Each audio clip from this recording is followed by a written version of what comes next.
All right, guys, thank you all so much for being here on time. I'm going to turn it over to Judy and Melissa, our education specialists. They have a great session prepared for us today. We're going to kick off our RTI in Action 5-part webinar series. So if you haven't registered for the other episodes, definitely do that at the end of today's session. But take it away, Judy and Melissa. Thanks, Michael. Hello. Thank you for joining us today.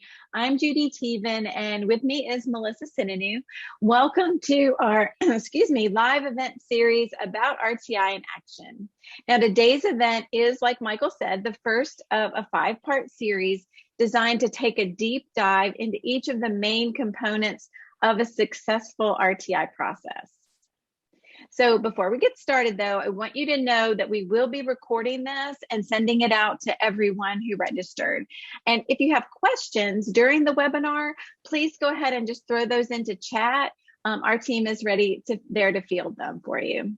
And then, of course, we will also have a Q&A at the end of our session. So the events are organized in the general order a student experiences the RTI process. This week's focus is on screening and progress monitoring. Our goal with today's webinar is for you to have key takeaways you can immediately apply to your own processes and procedures each week. Then week 2 will focus on intervention best practices. Week 3 is about key actions and takeaways for your data meetings. Week 4 is the integration of social and emotional learning and building a sustainable RTI process. And then finally, in week 5, we'll talk to some practitioners and get some great information about what's working for them. So before we talk about best practices for screening and progress monitoring, let's spend a few minutes reviewing why RTI and MTSS processes were adopted in the first place. Until RTI processes, students who struggled in class were referred for special education testing using the IQ achievement discrepancy model. Yep, the students being tested were typically poor readers. Now, a huge issue with this model is that it did not flag the student for help until the student was in 3rd grade or above, right? Grades where reading ability impacts learning in multiple areas. And by that time, the student was well behind their peers. Now, additionally, the only options for help or intervention were available through special education services. So there are 2 problems here, right? We were testing them too late to see if additional help was needed, and we didn't have the intervention programs to help students other than special education services.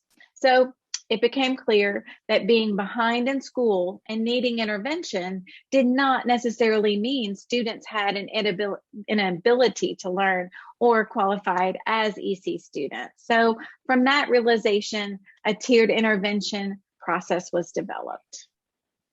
So 2 major components of RTI, as everyone knows, are screening and progress monitoring, but everything starts with screening. So in today's webinar, we're going to break it down like this. What is effective screening? What kind of data do you want from your screener? What are the attributes of a high quality screener? Then some common misconceptions about screening. And finally, putting the data you get from your screener to work. Then we'll transition to progress monitoring, and we're going to look at the characteristics of good progress monitoring, discuss the 2 commonly accepted types of progress monitoring, offer some guidelines about when to select each option, and finally, review some best practices about how to make good decisions when looking at your own progress monitoring data. So like we said, the first step is screening. Screening is a mechanism used to determine a student's overall readiness to learn their grade level curriculum. So it typically measures both on grade level and below level skills, right? And is either adaptive or vertically scaled. So this type of test allows you to get a scaled score of nationally normed readiness for their grade level about every student. The score from a good universal screener is extremely important when you're establishing your tiers for RTI.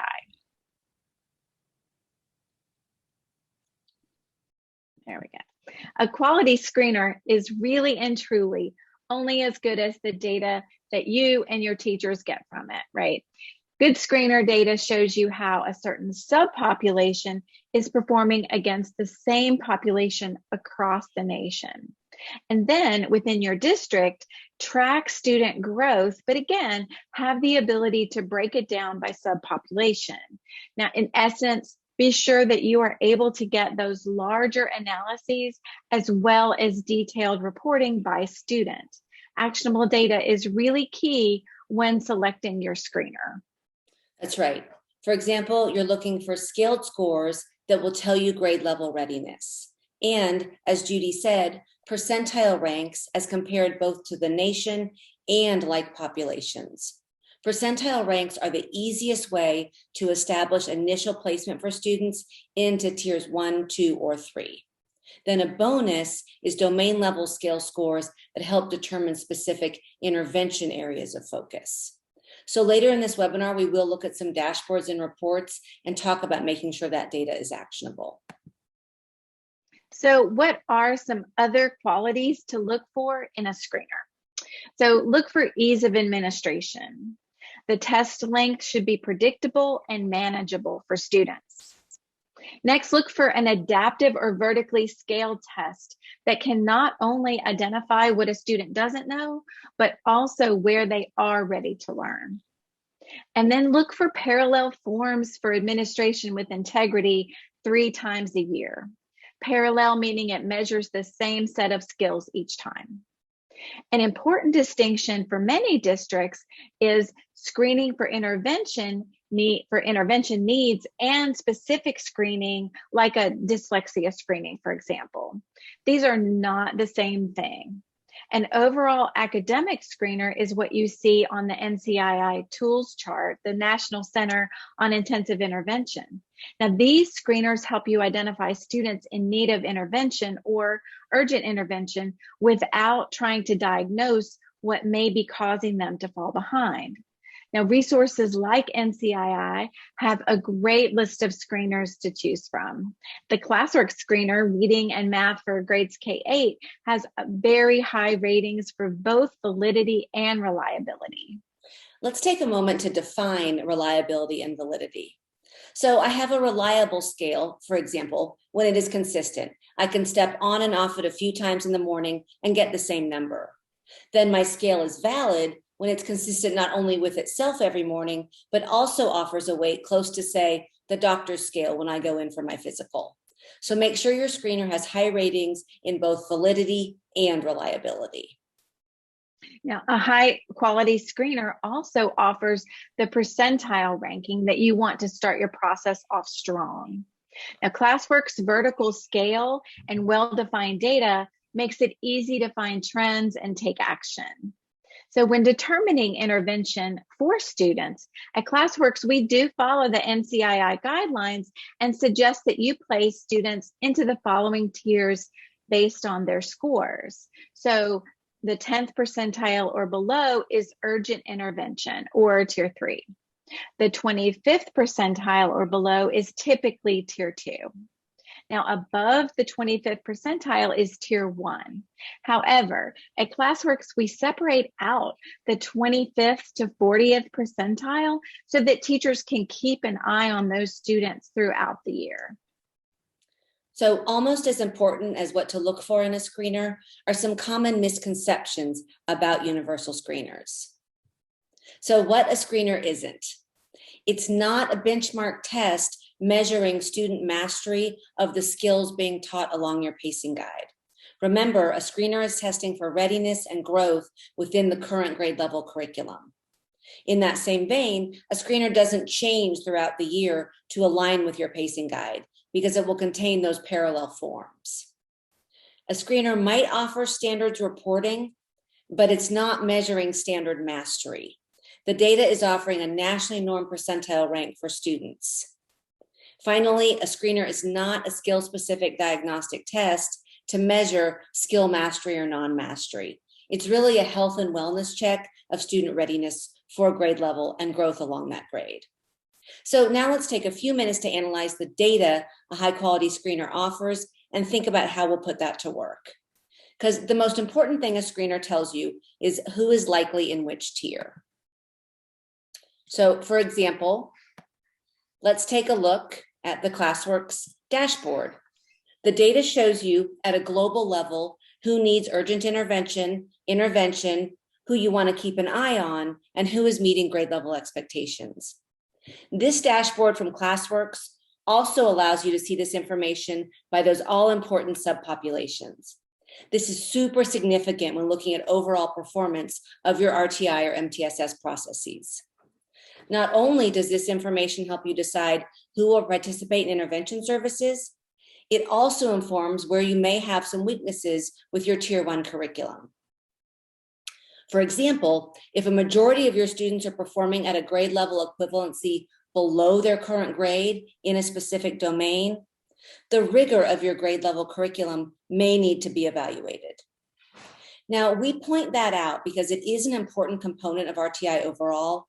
However, we are also hearing from many systems that the focus is definitely not on revamping the Tier 1 curriculum this year. And I do want to note that while screening is an important indicator of student tier placement, it's usually not the only indicator. High stakes test scores and student grades are typically used in conjunction with the screening results to determine tier placement. So another important piece of data that a screener will tell you is what level to begin intervention services and to progress monitor. Although many districts do this, it is difficult to get good data from on-grade level progress monitoring when students are 2 and 3 years below grade level in a variety of skills. Instead, progress monitor these students on the same level as their intervention services, even if it's below grade level. This will offer a more sensitive measure of growth. So make sure your screener tells you what level is best for them. So once we have screening in place, we move to the next part of the conversation, which is progress monitoring. So this is the graph most commonly associated with progress monitoring, really, or even RTI as a whole, right? This graph is documenting, often weekly, how effective an intervention is for a student. Progress monitoring allows educators to measure student performance throughout the intervention period instead of just at the end. So a little bit more detail. The student's aim line is generally plotted based on a moderate or aggressive target of improvement for the student. Now in ClassWorks, this line is automatically generated after the student completes the first probe. And then once there are 3 data points or 3 probes have been completed, the student's actual trend line is generated. This slope is generated using the least squares regression model for determining the student's predicted rate of improvement. This visual representation of the student's response to intervention is really key for a couple of reasons. So one, it makes it easy to interpret student progress, really for all stakeholders. And 2, it zooms in on the student growth within the intervention, providing the data needed to make instructional changes for students. So needless to say, it's critical that your progress monitoring tool automatically generates this graph for every student. So you'll determine if a student needs a moderate or ambitious goal based on a series of factors. And first and foremost, your knowledge of the student and their abilities should be considered.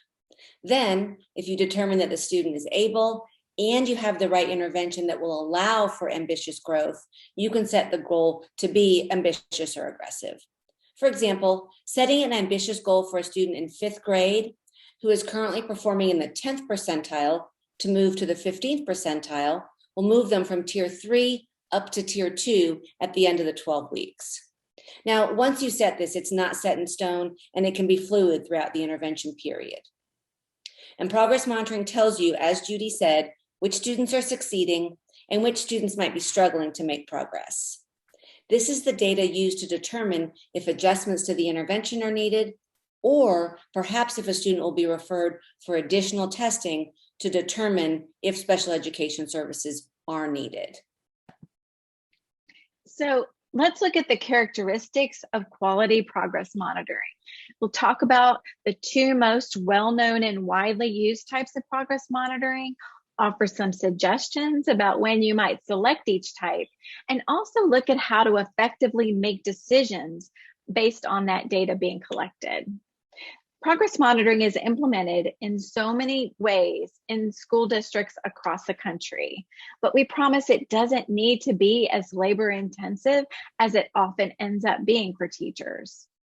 Curriculum-based measurement, or CBM probes, are generally accepted as the industry standard for progress monitoring. CBM is the process of measuring a student's learning with repeated administrations of parallel probes. Now, when used for progress monitoring, curriculum-based measurements should have the following characteristics. They should be brief, easy to administer, and administered the same way every time. They should assess the same content each time, either a specific domain or by sampling the year-long grade level curriculum. In other words, they should be parallel forms. Now, this is often misunderstood about progress monitoring. The probe should not change with the classroom instruction. Also, probes should offer reliable and valid scores. Those scores should be graphed for teachers to make decisions about instructional programs and teaching methods for each student. And finally, CBM probes measure the student's overall response to interventions being provided, regardless of what those interventions are. That's right. And as we mentioned earlier, CBM progress monitoring has two primary types. These are global indicators and curriculum sampling. So Lynn and Douglas Fuchs, they're well-known researchers in educational assessment and progress monitoring specifically. They explain the two types of progress monitoring this way. Two approaches for formulating CBM systems exist. The first is to assess performance regularly on a task that serves as a global indicator of competence at the relevant grade level. The second approach is to systematically sample the year-long curriculum so that each skill is represented and receives the same emphasis on each alternate form. So what's the difference exactly? A global indicator selects one skill that has been determined to be an indicator of overall proficiency of a grade. For example, a student's ability to master math computation within the second grade curriculum is an indication of proficiency in the entire second grade math curriculum. Then the other is curriculum sampling. So that's a repeated assessment that includes items from across an entire grade level. So this is used to ensure that students have mastered prior grade levels curriculum in order to tackle new, more complex concepts. Now here at ClassWorks, we are excited to say that we offer both types of probes so our district partners have a really well-rounded progress monitoring process. And now you might be wondering, how do I apply the two types of progress monitoring and when do I use each? So the first thing to know is that there really is no right or wrong answer to this question. As long as the probe that you're using includes those parallel forms we just talked about, is sensitive and properly built, and is administered consistently to the student each week. But there are definitely some considerations that come to mind as you really decide which type to administer for students. So you may choose to use a skill-based, domain-specific probe if students are notably behind in a specific area. This may be the case really for many students this upcoming school year. Now, some districts and schools have MTSS guidelines that require a specific area be identified and monitored. In this case, you may look for a significant area of weakness and monitor student progress with that specific area using the global indicator. Now, for our students with disabilities, IEP goals may require a specific area be monitored for documentation. So using skill-based probes provide the documentation that you need to measure that growth and mastery of an IEP goal. And note, if you do select a specific domain, make sure that the intervention addresses that specific skill, right? ClassWorks ensures that these are aligned by automatically adjusting the intervention after each probe is completed. Use curriculum sampling, on the other hand, when your objective is to monitor overall student growth and impact of that intervention. And you really can never go wrong with this choice. The purpose of progress monitoring is to measure the student's response to intervention, right? And curriculum sampling definitely accomplishes this for you. So if you still aren't sure which choice is right for you, here are some general guidelines. Tier 2 students with a glaring issue in one domain on the universal screener may benefit from domain-specific progress monitoring. Tier 3 students, typically in that 10th percentile and below, and typically multiple years behind, right? Curriculum sampling may be a better measure of growth for these students. And then, of course, an exception. Tier 3 exception, if the student has test-taking stamina issues, you may elect to measure a specific skill that will apply to most students. For example, numeration in math or word analysis in reading language arts. And then for special education, as Judy said, take into account their IEP goals to determine if domain-specific or curriculum sampling is more appropriate. Once you have decided which type of probe to use, the question everyone really has is, how do I make good decisions about this data? And this can feel pretty daunting to folks, but again, it doesn't need to. So after you have administered your CBM probe 4 times, you will have enough data to begin analyzing those results and making decisions about how well students are responding to the intervention services that they're receiving. So we call this the 4-point rule. If all 4 data points are above the goal line, increase that goal. If 4 data points are below the goal line, make an instructional change. Now, if 4 data points are above and below the goal line, just continue with instruction and data collection. So let's look at an example. Here you see a student who has 4 of their points above the goal line. Great news, right? This indicates that the current intervention should be adjusted to a higher level, such as going from like 1st grade to 2nd grade curriculum. And to continue that challenge, really wanting to challenge that student, and in turn, the monitoring level needs to be raised as well to continue to track that growth. Now, for additional perspective, look to the RTI trend line that we're all familiar with. Again, this is best considered after we have at least 4 data points. So if your trend line is steeper than the goal, increase that goal. If the trend line is flatter than the goal, adapt that intervention. And if lines are the same, really no changes needed at that time. So again, let's look at that same example from earlier. A focus on the trend line also indicates and confirms that the student's intervention level and CBM level need to be raised to keep up with that student growth. Perhaps this indicates a need to revisit the student's tier placement even. These simple rules help teachers and staff make sense of data. And whether you use the trend line or the 4-point rule or both, it's important for teachers to receive this type of analysis guidance as part of your professional learning. Whatever screener and progress monitoring tool that you select, the professional learning for teachers is what makes it actionable in the classroom. Does the screener data easily help you place your students into tiers? Are teachers comfortable adjusting those interventions as they interpret the progress monitoring graphs? Don't be afraid to talk with vendors about exactly how they will help bring this to life in a classroom. So there are a lot of great programs out there that offer both types of progress monitoring. And NCII also offers a list of progress monitoring tools that they recommend, and Classworks is proud to be represented there as well. And our newest ratings have perfect scores for both reliability and validity across all grades.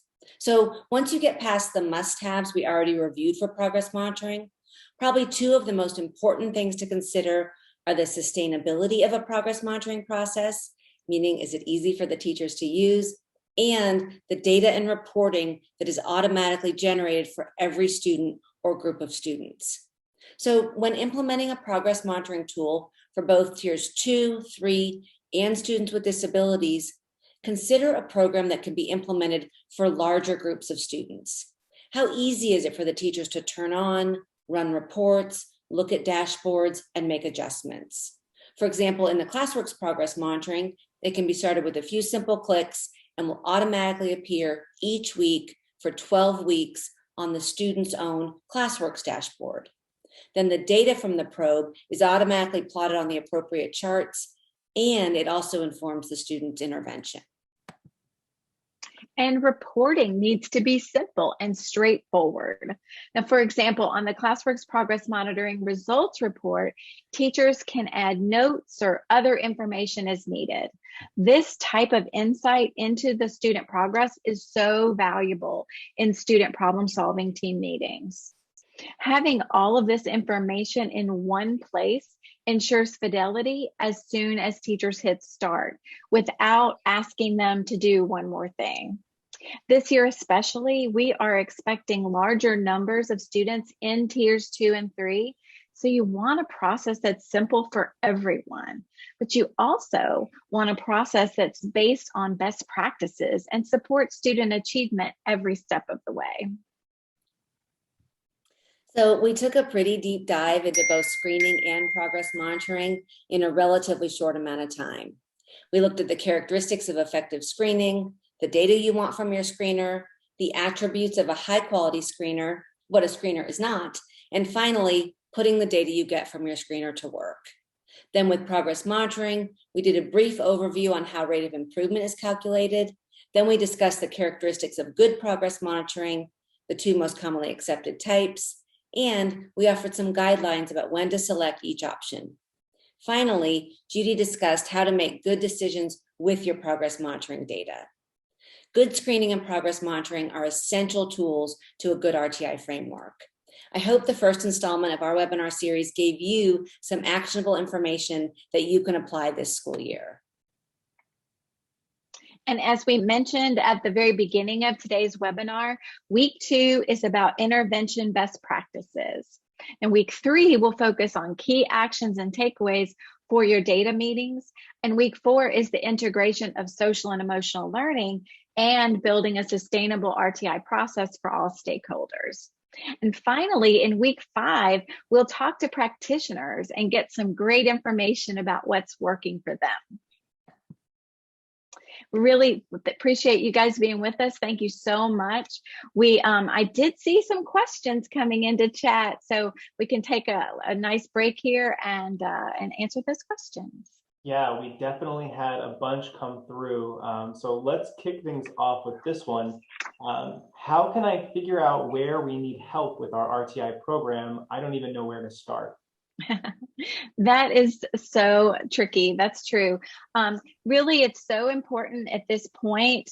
This is a great time to do this before the school year gets started, is to step back and really analyze where you are. And we actually are throwing that out there to help you. So we have a great little quiz for you to take that we're going to link in our follow-up from this webinar, actually from today's session, so that you guys can answer a few questions, and then we would be glad to just to do that, to sit down with you and really talk through that and see where you are with it. So we'd be glad to help.